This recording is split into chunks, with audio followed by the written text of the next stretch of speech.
ನನ್ನನ್ನು ಬಿಜೆಪಿಯವರು ರಾವಣ ಎಂದು ಕರೆದಿದ್ದಾರೆ. ಇದರಿಂದ ಬೇಜಾರಾಗಿಲ್ಲ. ರಾವಣನು ನಿಜವಾದ ದೈವ ಭಕ್ತನಾಗಿದ್ದ. ಈ ಬಿಜೆಪಿಯವರು ನಕಲಿ ದೈವ ಭಕ್ತರು ಎಂದು ಸಹಕಾರ ಸಚಿವ ಕೆಎನ್ ರಾಜಣ್ಣ ಹೇಳಿದ್ದಾರೆ. ಬಾಬರಿ ಮಸೀದಿ ಉರುಳಿಸಿದ್ದ ಕಾಲದಲ್ಲಿ ಅಯೋಧ್ಯೆಗೆ ಹೋಗಿದ್ದೆ. 2 ಬೊಂಬೆ ತಂದಿಟ್ಟು ರಾಮ ಎನ್ನುತ್ತಿದ್ದರು.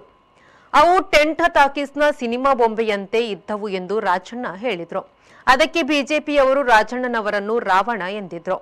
ಹಿಂದೆ ತಮಿಳುನಾಡಿನಲ್ಲಿ ರಾವಣಾಯಣ ನಾಟಕ ಆಡಿದ್ರು. ರಾವಣನೇನೋ ಸೀತೆಯ ಅತ್ಯಾಚಾರ ಮಾಡುವುದಿಲ್ಲ. ರಾವಣನದು ದೊಡ್ಡ ಗುಣ. ಆತನು ಎಂಥ ಶಿವಭಕ್ತನೆಂದರೆ ಈಶ್ವರನು ಆತ್ಮಲಿಂಗವನ್ನೇ ಆತನಿಗೆ ನೀಡಿದ್ದ. ನಾನಂತೂ ರಾವಣ ಮತ್ತು ರಾಮ ಇಬ್ಬರ ಪರವೂ ಇದ್ದೇನೆ ಎಂದು ಸಹಕಾರ ಮಂತ್ರಿ ರಾಜಣ್ಣನವರು ಬೆಂಗಳೂರಿನಲ್ಲಿ ಪತ್ರಕರ್ತರೊಡನೆ ಮಾತನಾಡುತ್ತಾ ಹೇಳಿದರು. Bureau report V4 news Bengaluru.